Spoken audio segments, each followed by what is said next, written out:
Hi students, कैसे हैं आप? और आपकी स्टडी अच्छी ही चल रही होगी। कॉन्सेप्ट्स को क्लियर करना है और अपनी क्लास के साथ चलना है, टीचर्स के साथ चलना है, डाउट्स और क्वेश्चन रेज करने हैं और पेंडिंग नहीं करना है काम को। आप देखना, ये बड़ा ही आसान सब्जेक्ट है, आपको पता है, और बड़ा इंटरेस्टिंग एक्साइटिंग है। आज हम ले रहे हैं चैप्टर 4 का moving charges and magnetism, 12th physics, और topics of today's are Biot-Savart law, magnetic field on the axis of a circular current loop, magnetic field due to a long straight current carrying conductor. Let us start. Magnetic field due to a current element, Biot-Savart law. तो कुछ recall करिए students, हमने पढ़ा था जब ये chapter start किया ओयस्टर्स observation experiment. तो ओयस्टर ने सबसे पहले ऑब्जर्व किया कि अगर एक करंट कैरिंग वायर के पास एक मैग्नेटिक कंपास रखी हो तो उसमें डिफ्लेक्शन आता है, यानी कि उसके अराउंड करंट कैरिंग वायर के आसपास एक मैग्नेटिक फील्ड क्रिएट होता है।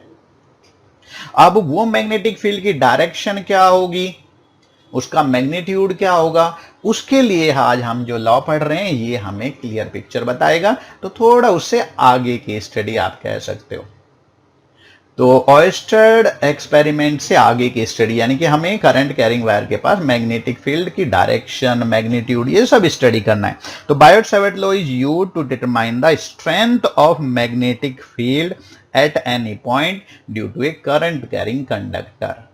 तो मान लीजिए यहाँ पे एक करंट कैरिंग कंडक्टर है, इस पोर्शन का नाम हम इसका XY दे सकते हैं, और मान लीजिए पीछे से भी और आगे भी इसकी लेंथ है, और हम P पॉइंट पे मैग्नेटिक फील्ड निकालना चाहते हैं। तो करंट एलिमेंट की वजह से अगर इसमें I करंट फ्लो कर रही है, DL इसका एलिमेंट लेंगे हम, तो इसको करंट एलिमेंट ये वेक्टर क्वांटिटी लेंगे, और इसकी वजह से हम यहाँ पे P पॉइंट पे मैग्नेटिक फील्ड निकालेंगे। P पॉइंट करंट एलिमेंट से R डिस्टेंस पे और थीटा एंगल बनाते हुए, क्लियर है? तो करंट एलिमेंट आपसे कोई पूछ सकते हैं, it is a vector quantity whose magnitude is equal to the product of the current and length of the element having direction of the flow of current. Clear है? तो ये हमने करंट एलिमेंट ले लिया, इसकी वजह से मैग्नेटिक फील्ड निकालेंगे। तो बायोट-सावर्ट लॉ इस करंट एलिमेंट की वजह से मैग्नेटिक फील्ड बताता है P पॉइंट पे। क्लियर है? तो अब देखते हैं, तो मान लीजिए इस करंट एलिमेंट की वजह से dB मैग्नेटिक फील्ड प्रोड्यूस होता है P पॉइंट पे। तो ये dB जो मैग्नेटिक फील्ड प्रोड्यूस होगा, that is proportional to, according to Biot Savart law, it is proportional to I, it is proportional to DL, it is proportional to sin theta, and it is inversely proportional to the square of the distance of the point from the current element. तो this is Biot Savart law. और यहां पे जब हम बात करें constant की, proportionality constant, तो that is for vacuum mu not upon 4 pi IDL sin theta upon R square. तो this equation 1 is the mathematical form of Biot Savart law. Where अगर आपसे कोई पूछे what is mu not upon 4 pi, तो it is the constant of proportionality in SI system of units, and mu naught is called the absolute permeability of free space, और mu naught की value होती है where mu naught is equal to 4 pi into 10 to the power minus 7। अगर हम unit निकाले तो equation 1 से अगर हम mu naught की यूनिट कैलकुलेट कर सकते हैं, dB के पास R स्क्वायर जाएगा, IDL नीचे आएगा, साइन थीटा की कोई यूनिट नहीं होती, तो टेस्ला मीटर पर ampere you will get the unit of mu naught. कोई प्रॉब्लम नहीं फॉर वैक्यूम की, ये है परमेबिलिटी ऑफ फ्री स्पेस। और अगर यहाँ वैक्यूम ना होके कोई मीडियम होगा तो you will gate permeability of that medium. तो इन दैट केस अगर कोई मीडियम है, फॉर मीडियम, ये तो फॉर वैक्यूम हुआ, और फ्री स्पेस, और फॉर एनी मीडियम, तो यही हम यहाँ पे लेंगे mu is equal to mu r mu nought. आपको पता है ये आपने अभी देखा है, permeability of free space, it is relative permeability of that medium and it is the permeability of a medium. और परमेबिलिटी अगर कोई आपसे पूछे, आप उसके बारे में बता सकते हो कि एक ऐसा कांस्टेंट है, it indicates the degree or extent to which magnetic field can enter that substance। और you can say it is the capability of a substance और a medium to have magnetisation in a magnetic field. कोई medium किसी magnetic field में रखने पे कितना magnetise हो सकता है, ये परमेबिलिटी डिसाइड करता है, ये कांस्टेंट उसके बारे में बताता है। क्लियर है? तो ये यहां पे बायोट-सैवर्ट लॉ इक्वेशन 1 में इसकी मैथमेटिकल फॉर्म हो गई। और अगर आपसे कोई कहे कि वेक्टर फॉर्म, तो it's vector form is given as dB magnetic field vector quantity mu not upon 4 pi IDL cross R। IDL आपका करंट एलिमेंट वेक्टर और cross R divide by R cube. और यहाँ पे इक्वेशन 1 में R square था, यहाँ पे R cube आया, तो इससे कंफ्यूज होने की जरूरत नहीं है। जब आप इस चीज को अगर आप यहाँ पे समझे, तो मैं अगर IDL क्रॉस R को सॉल्व करूं, पूरे को ले लीजिए, dB is equal to mu not upon 4 pi और ये R क्यूब। तो अगर इसको सॉल्व करें, इसका मैग्नीट्यूड निकालें, तो आप देखिए mu naught upon 4 pi IDL R sign theta upon R cube. और जब वेक्टर फॉर्म में लिखा, इसका मतलब यहाँ पे एक R से जो क्वांटिटी है उससे मल्टीप्लाई हो गया, तो यहाँ पे हमें R क्यूब लेना पड़ेगा। इसको अगर हम सॉल्व करेंगे तो इक्वेशन 1 ही आ जाएगी अगर हम इसका मैग्नीट्यूड फॉर्म लिखें। तो वेक्टर फॉर्म में नीचे R क्यूब आएगा, इसे थोड़ा सा ध्यान रखना है। अब आपसे कोई कहे कि डायरेक्शन ऑफ dB, तो ये वेक्टर फॉर्म हो गई आपकी। और जब आपने वेक्टर फॉर्म है, उसमें क्रॉस प्रोडक्ट है, तो जब क्रॉस प्रोडक्ट दो वेक्टर की होती है, तो फिर उनका जो प्रोडक्ट वेक्टर होता है उसकी डायरेक्शन आपको पता ही है, राइट हैंड थंब रूल या राइट हैंड स्क्रू रूल से निकालते हैं। यह हम आगे डिटेल में स्टडी करेंगे, direction of magnetic field due to current element. तो इस डायरेक्शन की बात अभी करेंगे हम। और यहाँ पे तो अभी मैं क्रॉस लिख रहा हूं, क्यों क्रॉस लिख रहा हूं मैं, P की जगह क्रॉस का साइन क्यों किया मैंने, अभी इसको मैं आगे बताऊंगा। क्योंकि यहां मैग्नेटिक फील्ड की direction inward to the plane, perpendicular to the plane inward होगा P पॉइंट पे। मैग्नेटिक फील्ड राइट हैंड अगर हम रूल लगाते हैं, तो यहां magnetic field inward to the plane perpendicular to the plane होगा। क्लियर है? तो अब हम थोड़ा देख लेते हैं यहाँ के the resultant magnetic field at P point. अगर कोई कहे कि ये तो करंट एलिमेंट की वजह से है, तो नेट मैग्नेटिक फील्ड कितना होगा? Net magnetic field at P due to whole conductor, due to whole conductor, पूरे कंडक्टर की वजह से अगर मैग्नेटिक फील्ड निकालना है, तो उसका आपको पता है मैथमेटिकल वे होता है ड्यू टू होल कंडक्टर। तो आपको पता ही है, जब आपने करंट एलिमेंट एक इसका इनफाइनाइट स्मॉल पार्ट लिया है, ऐसे स्मॉल पार्ट से हम पूरे कंडक्टर को अगर डिवाइड करेंगे, तो हर पार्ट की वजह से मैग्नेटिक फील्ड निकालेंगे और उस सब का इंटीग्रेशन करेंगे। तो इसको हम लिख सकते हैं mu naught upon 4 pi IDL cross R upon R cube. तो ये मैथमेटिकल प्रोसेस रहेगा पूरे वायर की वजह से मैग्नेटिक फील्ड निकालने के लिए। तो यहां बढ़ते हैं थोड़ा आगे। अब कोई आपसे स्पेशल केस पूछ सकता है बायोट-सैवर्ट लॉ, क्योंकि जहां थीटा की बात आ जाती है तो हम थीटा को वैल्यू दे सकते हैं, अलग अलग वैल्यूज। तो सबसे इंपॉर्टेंट अगर मैं बात करूं, अगर आपको कोई कहे कि the magnetic field at a direction where theta is equal to 0 degree और 180 डिग्री, तो फिर मैग्नेटिक फील्ड कितना होगा? यानी कि आपका करंट एलिमेंट है, तो पिछले पेज पे हमने बनाया था, लेकिन यहां दोबारा बना लेते हैं। करंट एलिमेंट आपका ये हुआ, डायरेक्शन ये हो गया। अगर इसी डायरेक्शन में आगे या पीछे इस एलिमेंट की वजह से मैग्नेटिक फील्ड किसी पॉइंट ए या बी पे निकालोगे आप, तो दैट विल बी, आपको पता है, mu naught upon 4 pi IDL sine theta upon R square, sine theta sine 0 या साइन 0 हो जाएगा।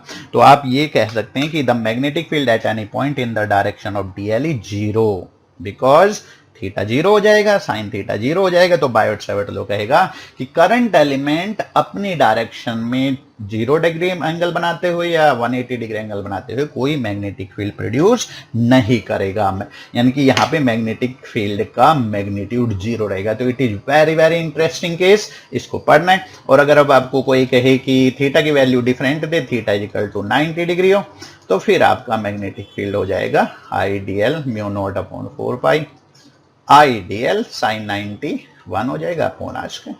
क्लियर? तो इस तरह से हमने स्पेशल, अब डायरेक्शन की बात हम कर सकते हैं। Direction of magnetic field around a current carrying conductor.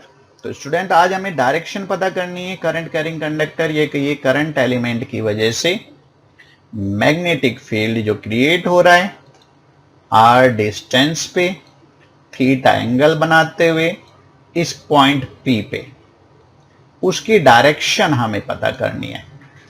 तो हमने पढ़ा था relation dB is equal to होगा mu not upon 4 pi I D L cross R upon R cube, Biot Savart law. और इससे पहली क्लास में हमने पढ़ा था कि अगर एक मैग्नेटिक फील्ड में Q चार्ज V वेलोसिटी से एंटर करता है थीटा एंगल बनाते हुए मैग्नेटिक फील्ड से, तो फिर इस पे एक फोर्स लगता है, that is magnetic force, magnetic Lorentz force, that is QV cross B। तो यहां दोनों अगर हम रिलेशन को देखें तो राइट हैंड साइड में दो वेक्टर की क्रॉस प्रोडक्ट है और उसकी डायरेक्शन में लेफ्ट हैंड साइड में जो वेक्टर है उसकी डायरेक्शन आएगी।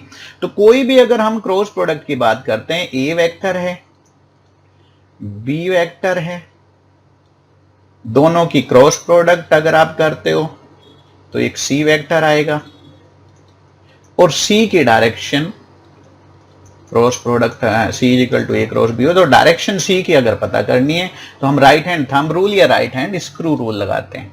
तो ध्यान देखना, ए की जगह अगर हम इस रिलेशन की बात करें तो वी की डायरेक्शन देखेंगे, बी की जगह हम बी मैग्नेटिक फील्ड, यहां बी वेक्टर है लेकिन यहां बी मैग्नेटिक फील्ड है, ये ध्यान रखना। और अगर हम इस रिलेशन की बात करें तो वी की जगह आया है आपका आइडियल वेक्टर और इसकी जगह बी की जगह है आर वेक्टर। तो चीजें वही रहेंगी जैसे क्रॉस प्रोडक्ट में हम राइट हैंड स्क्रू रूल लगाते हैं, ए से बी की तरफ को फिंगर कर्ल करते हैं, थंब बताता हमें सी की डायरेक्शन। ऐसे यहां पे वी से बी की डायरेक्शन में हम कर्ल करेंगे और हमारा थंब बताएगा मैग्नेटिक फोर्स की डायरेक्शन चार्ज पे लगने वाले। और ऐसे यहां पे IDL cross R, IDL vector से हम यहां से आइडियल वेक्टर की डायरेक्शन ये है, आर वेक्टर की डायरेक्शन में फिंगर कर्ल करेंगे और जो हमारा थंब होगा वो बताएगा डायरेक्शन ऑफ मैग्नेटिक फील्ड। तो ध्यान रखना, रिलेशन चेक करिए सारे रिलेशन में जहां पे भी क्रॉस प्रोडक्ट दो वेक्टर का राइट साइड में हो और प्रोडक्ट वेक्टर लेफ्ट साइड में हो तो डायरेक्शन बताने के लिए यही रूल यूज किए जाएंगे और कोई भी वहां पे क्वांटिटी आ सकती है। तो right hand thumb rule and right handed screw rule, Maxwell's cork screw rule भी कहते हैं।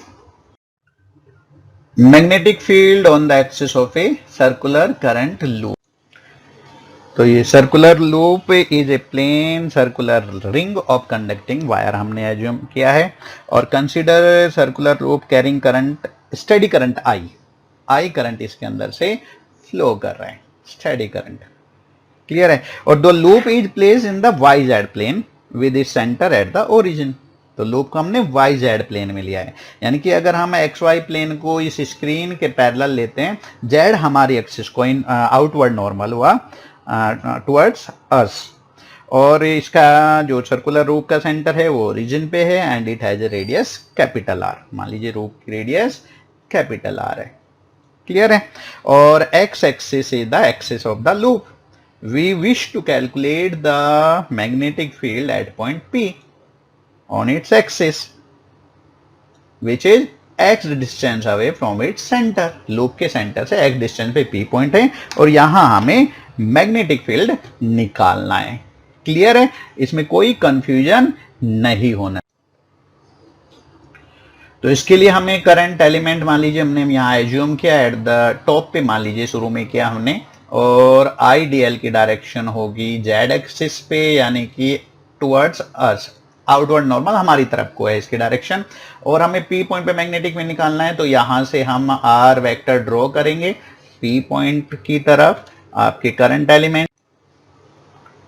ओके, तो ये आर वेक्टर हुआ और ये मान लीजिए एक्स एक्सिस से आप थीटा एंगल बना रहे हैं। तो अगर हम राइट हैंड थंब रूल या स्क्रू रूल से पी पॉइंट पे मैग्नेटिक फील्ड की डायरेक्शन देखेंगे तो आईडीएल की डायरेक्शन है जेड एक्सिस पे, आर वेक्टर है एक्स वाई प्लेन में, यहां पे हमने लिया है, ये कहीं भी हो सकता है एक्स वाई प्लेन, ये रोटेट कर सकता है एक्स एक्सिस के अबाउट कहीं भी, क्योंकि करंट एलिमेंट जहां आप कंसीडर करोगे। अभी हम अगर बात करें यहाँ पे वाई एक्सिस पे ही हमने करंट एलिमेंट अगर लिया है, तो आर वेक्टर अगर हम एक्स वाई प्लेन में लेते हैं तो एक्स वाई प्लेन में इंक्लाइंड नीचे की तरफ को और जेड एक्सिस की तरफ को आपका आइडियल। आप अगर राइट हैंड रूल लगाओगे, आप लगा के देखना, मैग्नेटिक फील्ड की डायरेक्शन एक्स एक्सिस से एक एंगल बनाते हुए आपको मिलेगी। राइट हैंड थंब रूल आप अप्लाई कर सकते हो।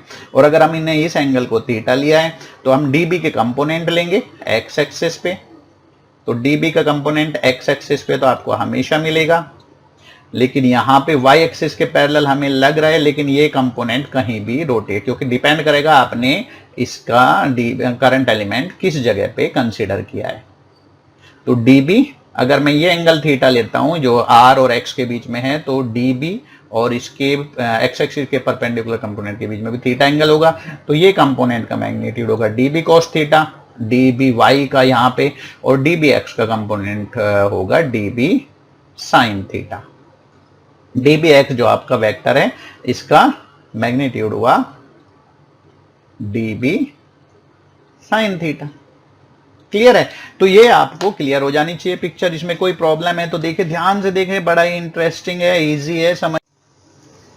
अब अगर हम डीबी के मैग्नीट्यूड की बात करें, यानी कि पी पॉइंट पे मैग्नेटिक फील्ड करंट एलिमेंट की वजह से, तो बायोट सावर्ट लॉ के हिसाब से mu naught upon 4 pi I D L sine theta, यहाँ पे साइन थीटा का मतलब हुआ आईडीएल और आर के बीच में एंगल, ये हमेशा 90 डिग्री रहेगा, तो हम साइन 90 की वैल्यू 1 होती है तो नहीं दिखा रहे यहाँ पे, अपॉन आर स्क्वायर। तो it will be the magnitude of dB at point P due to IDL current element. कोई प्रॉब्लम नहीं होनी चाहिए। और हमने डीबी के दो कंपोनेंट लिए, एक डीबी एक्स के अलोंग डीबी साइन थीटा जिसका मैग्नीट्यूड होगा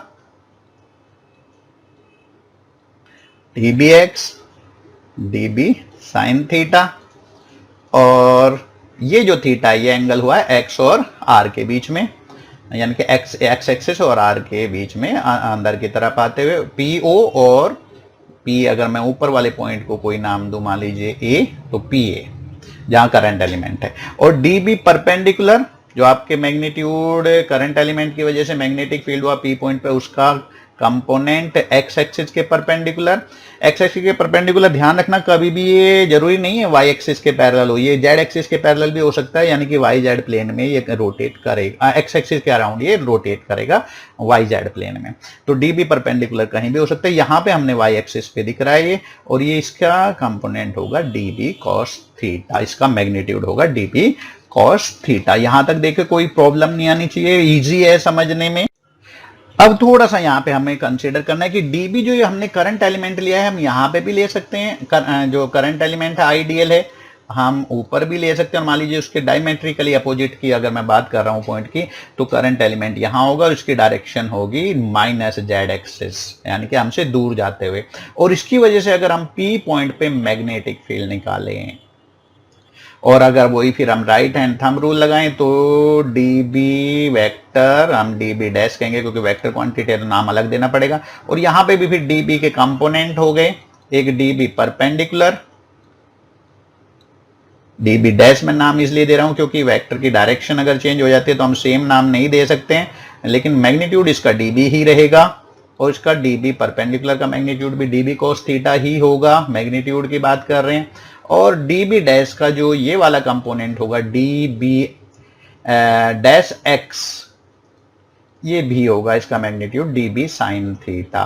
तो इस तरह से अगर हम अपोजिट डायमेट्रिकली अपोजिट जो भी हम करंट एलिमेंट लेंगे उसकी वजह से परपेंडिकुलर जो मैग्नेटिक फील्ड के एक्स एक्सिस के परपेंडिकुलर कंपोनेंट है डी बी परपेंडिकुलर वो कैंसिल हो जाएंगे और जो सर्वाइव करेगा वो ये कंपोनेंट होगा। ये एक दूसरे को डायमेट्रिकली अपोजिट पॉइंट पे अगर हम करंट एलिमेंट लेते हैं उनकी वजह से एक दूसरे को कैंसिल करेंगे तो यही कंपोनेंट सर्वाइव होता जाएगा और आइडियल जितने भी करंट एलिमेंट लोगे सबकी वजह से ये सम हो जाएगा। तो अगर हम मैग्नेटिक फील्ड निकालना चाहें तो वो सिर्फ एक्स एक्सिस पे मिलेगा, जो इसके परपेंडिकुलर वाले कंपोनेंट है वो कैंसिल आउट हो जाएंगे in pairs and we will get the magnetic field due to the ring at point P that will be equal to along the x axis and it will be given by integration of dbx or you can say integration of db sin theta। कोई problem नहीं होनी चाहिए यहां तक, बड़ा interesting है, समझ के देखे यहां तक बड़ा। और db की वैल्यू आपको पता है, रखिए यहां पे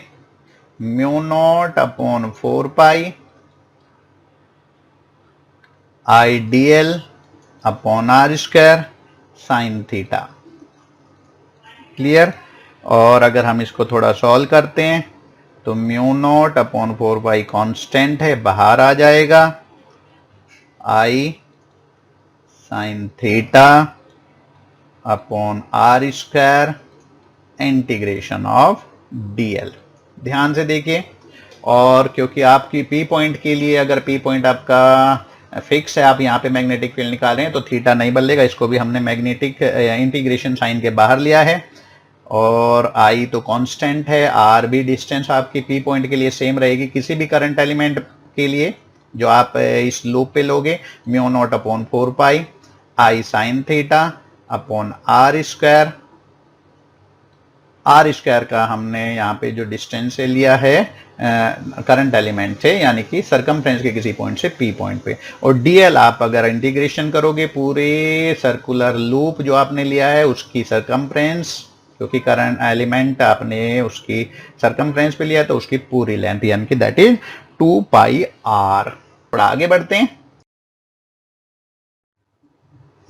तो जो इक्वेशन आपने गेट की थी b is equal to mu not upon 4 pi I upon R square. In place of sine theta you can write R upon R. आप डायग्राम देखना, ये हमारा इस डायरेक्शन में r है, इसमें x है, ये r है, x कैपिटल R थीटा। तो इस केस में अगर हम यहाँ पे साइन थीटा की वैल्यू रखते हैं तो that is perpendicular upon hypotenuse, that is capital R upon R। Okay. और जब हमने इंटीग्रेशन की वैल्यू निकाल ली दैट इज 2 पाई R। कोई प्रॉब्लम नहीं होनी चाहिए। तो यहां से अगर एक्सप्रेशन आप निकालते हो mu not upon 4 pi 2 pi I R square upon R cube. कोई कंफ्यूजन है? नहीं है। और कैपिटल आर की वैल्यू अगर मैं लिखूं, स्मॉल आर की value mu naught upon 4 pi 2 pi I R square, क्योंकि स्मॉल आर की जगह हमें स्मॉल एक्स को जो है उसकी डिस्टेंस कैलकुलेट करना हमें इजी रहेगा। हमें सेंटर से एक्स एक्सिस पे एक्स डिस्टेंस पे मैग्नेटिक फील्ड फाइंड करना है, तो हम यहाँ पे स्मॉल आर को रिप्लेस कर सकते हैं और we can write R square in terms of x and capital R, that is R square plus x square raise to the power 1/2 into 3। तो आपका एक्सप्रेशन आ जाएगा mu not upon 4 pi 2 pi I R square upon R square plus x square raise to the power 3/2। It is along x axis. कोई confusion है? नहीं है। ये loop की वजह से एक्स एक्सिस पे एक्स डिस्टेंस पे मैग्नेटिक फील्ड आपने कैलकुलेट कर लिया। और अगर आपके लूप में एन टर्न्स हो, if the loop your ring you can say has capital N turns, then the expression will be given by, मान लीजिए उस मैग्नेटिक फील्ड को हम B डैश कहें तो that will be equal to N times of B। तो अगर हम मैं इक्वेशन 1 से वैल्यू रखूं तो mu not upon 4 pi 2 pi आई या एन आई, कैपिटल एन यहाँ पे इंट्रोड्यूस कर सकते हैं, कैपिटल एन टाइम्स हो गया magnetic field I R square upon R square plus x square raise to the power 3/2। तो expression equation number 2। We can write. तो ये आपकी एन टर्न्स की वजह से मैग्नेटिक फील्ड नेट आपने निकाल लिया पी पॉइंट पे। क्लियर है? अब हम इसके कुछ स्पेशल केसेस स्टडी कर सकते हैं। स्पेशल केसेस, तो अगर यहां पे बात करें कि अगर if magnetic field at the centre of the coil अगर हम निकालना चाहें that is x is equal to 0, तो अगर हम सेंटर ऑफ द कॉइल पे मैग्नेटिक फील्ड निकालेंगे तो x की वैल्यू 0 होगी, तो you will get b dash is equal to mu not upon 4 pi, x को 0 रख दीजिए, 2 pi N I R square divide by R cube, तो you will get mu not upon 4 pi 2 pi N I upon R. तो ये expression बड़ा important है, ध्यान रखना। यहां पे आप 2 पाई से 4 पाई को कैंसिल भी कर सकते हैं, तो लेकिन मैं इसको कैंसिल नहीं करता हूं क्योंकि इसकी वैल्यू रखनी आसान होती है। म्यू नॉट अपॉन 4 पाई की वैल्यू होती है 10⁻⁻7 डेसीमीटर पर एम्पियर। हमने पढ़ा ही था। क्लियर है? कोई प्रॉब्लम है तो आप देखिए।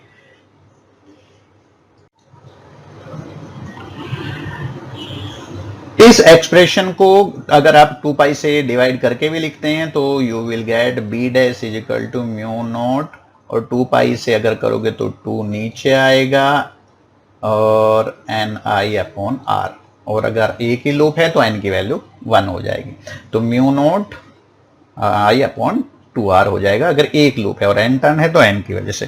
तो यू कैन, ये आप पे डिपेंड करता है, आप इसको काटना चाहते हैं 2 पाई को 4 पाई से या ऐसा ही रखेंगे। और अब हम बात कर सकते हैं कि अगर हमें मैग्नेटिक फील्ड निकालना है एक्स एक्सिस पे and X is very very greater than R, in that case B dash will be given by mu not upon 4 pi 2 pi N I R square, और in comparison of X R को neglect कर सकते हैं तो x3, तो you will get this magnetic field. तो अगर हम करंट कैरिंग लूप के एक्सिस पे x डिस्टेंस पे बात करें जहां पे x बहुत बड़ा हो r के मुकाबले, तो you will get the magnetic field mu not upon 4 pi 2 pi N I R square upon x cube, और पाई आर स्क्वायर की जगह आप चाहे तो ए भी रख सकते हैं, that is area of the loop. तो आप चाहें तो लिख सकते हैं पाई आर स्क्वायर इक्वल टू ए, कोई कंफ्यूजन नहीं होना चाहिए इसमें, एरिया ऑफ द लूप के लिख सकते हैं। तो कुछ लोग इसमें लिख सकते हैं एक्सप्रेशन आपका हो गया। अगर मैं इसको लिखूं एक्सप्रेशन को, तो बी डैश को आप ऐसे भी लिख सकते हैं, B dash is equal to mu not upon 4 pi N I 2NIA upon x cube, यहां पे ए हुआ pi R square that is area of the loop. तो देखिए समझ के बड़ा इंटरेस्टिंग है, ये एक्सप्रेशन याद रखने हैं आपको। और अगर हम यहाँ डायरेक्शन की बात करें तो आपका लूप YZ प्लेन में जैसे हमने लिया था, और इसके करंट की डायरेक्शन ये थी आपकी, और इसके एक्स एक्सिस पे तो यहाँ पे भी राइट हैंड थंब रूल लग जाएगा। लेकिन राइट हैंड थंब रूल लगाते टाइम ध्यान रखना आपकी फिंगर्स इस बार करंट की डायरेक्शन बताएगी, और फिंगर्स की डायरेक्शन में अगर आप करंट की डायरेक्शन में फिंगर को कर्ल करोगे तो thumb will tell you the direction of magnetic field at any point on the axis of the loop. तो यहाँ पे भी राइट हैंड थंब रूल से आप एक्सिस पे मैग्नेटिक फील्ड की डायरेक्शन निकाल सकते हैं, लेकिन ध्यान रखना यहाँ पे फिंगर्स बताएगी आपको, फिंगर्स को कर्ल करोगे करंट की डायरेक्शन में, थंब बताएगा एक्सिस पे मैग्नेटिक फील्ड की डायरेक्शन। क्लियर है? कोई कंफ्यूजन नहीं होना चाहिए। Magnetic field due to a long straight current carrying conductor. Consider a straight conductor XY infinite length का, इसलिए मैंने y से आगे और x के पीछे भी इसकी लेंथ को डॉटेड से दिखाया है, लेकिन XY पोर्शन को हम यहाँ पे स्टडी देख रहे हैं पहले। तो इसमें करंट I फ्लो कर रही है। We wish to find its magnetic field at a point P, एक पॉइंट P पे जो इससे परपेंडिकुलर डिस्टेंस मान लीजिए ए डिस्टेंस पे रखा है, या आर पे मान ए पे ले लेते हैं, ए डिस्टेंस स्मॉल ए डिस्टेंस अगर हम ले रहे हैं वायर से पी पॉइंट की, और यहां हम मैग्नेटिक फील्ड कैलकुलेट करेंगे इस करंट कैरिंग वायर की वजह से। क्लियर है? तो ये डिस्टेंस हो गई और मान लीजिए इस पॉइंट को हम Q से दिखाते हैं, तो पी क्यू इक्वल टू ए। तो P पॉइंट पे हमें मैग्नेटिक फील्ड निकालना है। तो यहां देखते हैं, अब मान लीजिए P पॉइंट पे जब मैग्नेटिक फील्ड निकालते हैं तो बायट-सैवर्ट लॉ को अप्लाई करना है, और बायट-सैवर्ट लॉ के लिए आपको करंट एलिमेंट कहीं लेना पड़ेगा। तो इस वायर पे मान लीजिए कहीं यहाँ पे हम किसी, आप इस पॉइंट को O नाम दे सकते हैं, यहाँ पे हमने करंट एलिमेंट ले लिया IDL, और इसकी वजह से मैग्नेटिक फील्ड हमें पहले P पॉइंट पे निकालेंगे।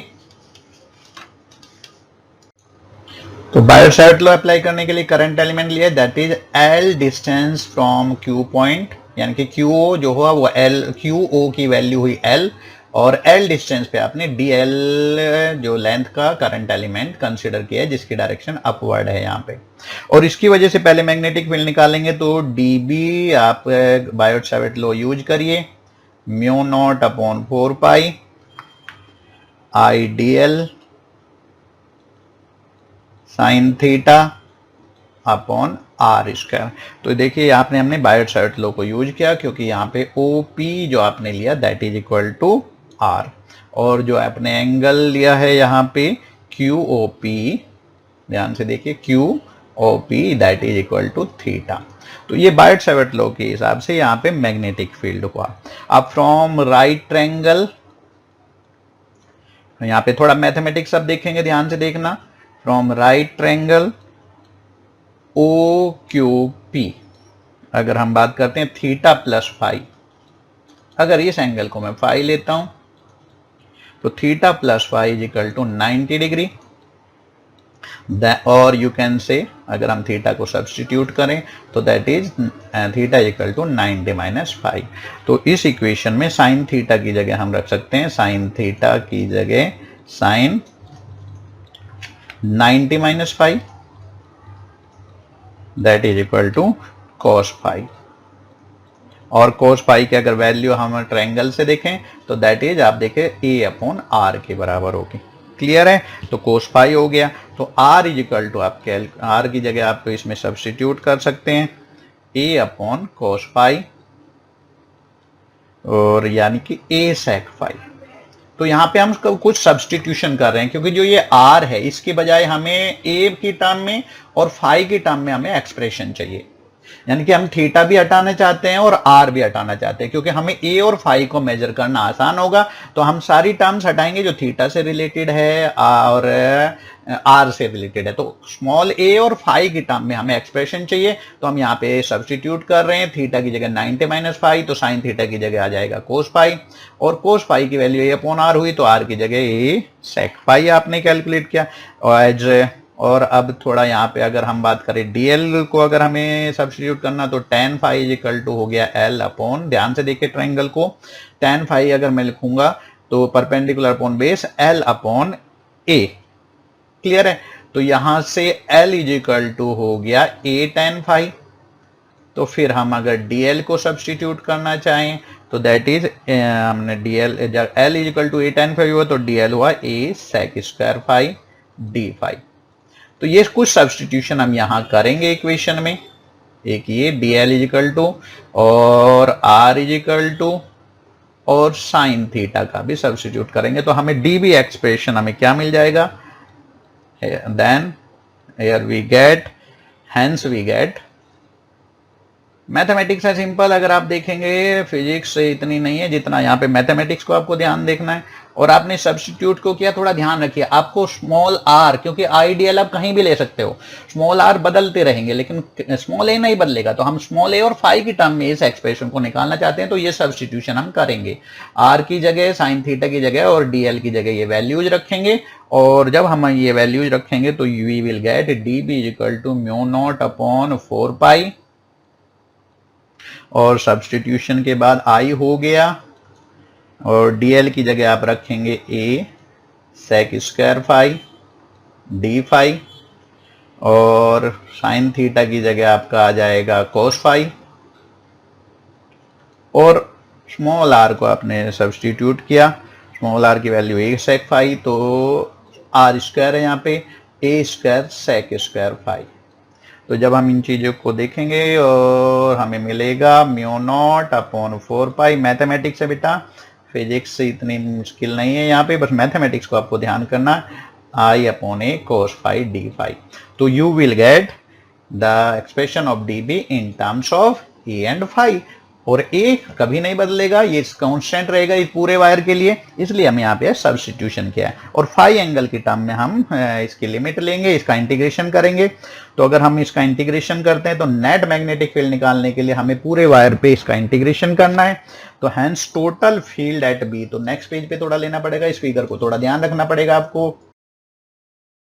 नेट मैग्नेटिक फील्ड कितना हो गया, net magnetic field at point P that will be given by B is equal to integration of dB, और लिमिट आप दोगे फाई को। और अब ध्यान से देखना, अगर मैं यहाँ पे डायग्राम दोबारा भी उसी तरह का, तो आप देखिए यहाँ पे अगर हमें लिमिट देते हैं तो फाई की वैल्यू, फाई की जो वैल्यू आप दोगे, लिमिट दोगे, तो आप उसको थोड़ा सा यहाँ पे इंटेलिजेंटली देखना पड़ेगा। डीबी की वैल्यू आपने कैलकुलेट की थी और डीबी की वैल्यू आपकी आ गई थी mu not upon 4 pi I upon A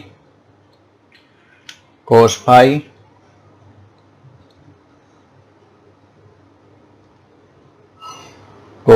D phi, और फाई की लिमिट -φ1 से φ2, और -φ1 का मतलब यहाँ पे -φ1, क्योंकि आप लेफ्ट साइड में एंगल ले रहे हो ओपी से पीओ से, और ये राइट साइड में मेजर कर रहे हो ऊपर की तरफ, और ये आप डाउनवर्ड अपवर्ड कह सकते हो, ये φ2। तो -φ1 से -φ2 आपकी लिमिट होगी। कांस्टेंट बाहर निकाल लीजिए, आपको इंटीग्रेशन मैथमेटिक्स करना है। अब यहाँ पे I कांस्टेंट है, A है, बस आपको इंटीग्रेशन करना है cos फाई डी फाई, और लिमिट है -φ1 टू φ2। तो mu not upon 4 pi, simple mathematics है, फिजिक्स मुश्किल नहीं है, बस मैथमेटिक्स आपको समझना है। और cos फाई का इंटीग्रेशन हुआ sin फाई, लिमिट -φ1 टू φ2, और अगर आप इस लिमिट को रख देते हैं तो you will get mu not upon 4 pi I upon a sine φ2 minus sine -φ1। तो अगर हम इस चीज को साइन -φ माइनस साइन फाई हुआ, तो mu not upon 4 pi I upon a sine φ1 plus sine φ2। तो you will get this relation, magnetic field at point P at a distance A from the current carrying wire, straight current carrying wire, infinite length। यहाँ पे finite length है क्योंकि अपने आप ही आपने φ1 φ2 लिया है। अगर हम इसे इनफाइनाइट लेंथ कर लेंगे तो फिर φ1 φ2 की जो बाउंड्री वैल्यू आएगी वो हम यहाँ पे रखेंगे। क्लियर है? तो अगर बात करते हैं कि अगर मान लीजिए कंडक्टर इनफाइनाइट लेंथ का है, if conductor is of infinite length, यानी कि x y conductor is of infinite length, infinite length, तो उस केस में फिर φ1 आपका, φ1 और φ2 दोनों आप देखिए, अगर इनफाइनाइट वायर का लेते हो तो ये यहां तक लिमिट जाएगी, यानी कि φ1 और φ2 का दोनों का मैग्नीट्यूड 90 डिग्री तक जाएगा इनफाइनाइट लेंथ के कंडक्टर के लिए। देन फ्रॉम इक्वेशन जो अभी आपने ऊपर बनाई है इक्वेशन 1 से, तो मैग्नेटिक फील्ड क्या आएगा, mu not upon 4 pi I upon a sine 90 plus sine 90, 1 plus 1 that is 2, तो you will get mu not upon 4 pi 2I upon a. और ये बड़ा इंपॉर्टेंट रिलेशन है, इनफाइनाइट लेंथ का अगर वायर है जिसमें I करंट फ्लो कर रही है तो उससे A डिस्टेंस पे मैग्नेटिक फील्ड होगा mu not upon 4 pi 2I upon A. It is very very important, equation 1A आप इसको नाम दे सकते हैं। तो यहां तक समझिए, इनफाइनाइट लेंथ के कंडक्टर की वजह से A डिस्टेंस पे magnetic field mu not upon 4 pi 2I upon ए होगा। और इसकी डायरेक्शन हम यहाँ पे right hand thumb rule, right hand screw rule apply करके करें, तो अगर हम यहाँ राइट हैंड रूल अप्लाई करते हैं तो P पे डायरेक्शन होगी इनवर्ड नॉर्मल, जिसको हम यहाँ क्रॉस से दिखा रहे हैं। क्लियर है? तो ये मैग्नेटिक फील्ड की वैल्यू हो गई। नेक्स्ट इसी का स्पेशल केस थोड़ा दूसरा, special case second, if the conductor is of infinite length but point P lies near one of its end। Infinite length का है लेकिन आपका जो पॉइंट P है वो इसके that is phi 1 will be equal to 0 degree and आपका limit phi 2 will be होगा 90 डिग्री, क्योंकि इनफाइनाइट वायर है तो यहां से जाएगा phi 2 और phi 1 आपका 0 डिग्री हो गया। तो फिर आपके एक्सप्रेशन से जो आपने इक्वेशन 1 में निकाला था magnetic field mu not upon 4 pi I upon a sine phi 1 plus sine phi 2 sine 0 degree plus sine 90 degree.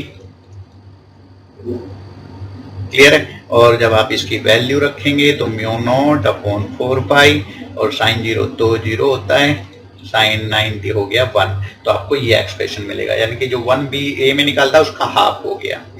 Clear है? ये इक्वेशन 1b लिख सकते हैं आप। अब आप थर्ड एक स्पेशल केस ले सकते हैं कि अगर आपका जो कंडक्टर है, if the conductor is of finite length, conductor is of finite length, finite length, मान लीजिए आपका conductor X Y L length का है, that is L, and point P lies near its centre, यानी कि मिड पॉइंट। तो आपका finite wire का कंडक्टर हुआ एक्स वाई और इसके सेंटर से ए डिस्टेंस पे आपका पॉइंट है, यहां आपको मैग्नेटिक फील्ड निकालना है। करंट ऐसे फ्लो कर रही है, तो अगर ये एल लेंथ का है तो ये L/2 हुआ, ये L/2 हुआ, और जब आप लिमिट दोगे phi 1 और ये phi 2 तो आप वैल्यू रखो, मैग्नेटिक फील्ड आएगा phi 1 इज इक्वल टू हो जाएगा phi 2 is equal to phi, और साइन फाई की वैल्यू आएगी आपकी, अगर मैं यहीं पे पहले कैलकुलेट कर लूं साइन फाई 1 और साइन फाई 2, तो sine phi is equal to होगा L/2 divide by L/2 square plus a square raised to the power 1/2। तो अगर ये वैल्यूज हम रखेंगे b is equal to mu not upon 4 pi I upon a, और sine phi plus sine phi हो जाएगा यहाँ पे, क्योंकि phi 1 और phi 2 बराबर हैं, तो mu not upon 4 pi I upon a, और जब हम साइन 2 साइन फाई की वैल्यू रखेंगे तो ये आएगा 2, आप कैलकुलेट करके देख लेना, L upon root 4a square plus L square. तो it will be the magnetic field due to a finite conductor near its mid point. I current flow कर रही है, एल लेंथ का कंडक्टर है, तो इक्वेशन 1b लिख सकते हो। क्लियर है? तो आज हमने पढ़ा है, ये फिजिक्स बड़ी आसान है, थोड़ा मैथ आपको देखना पड़ेगा और वो भी इजी है, अगर आप ध्यान से करेंगे, स्टेप बाय स्टेप करेंगे। तो आज के लिए इतना ही, थैंक यू।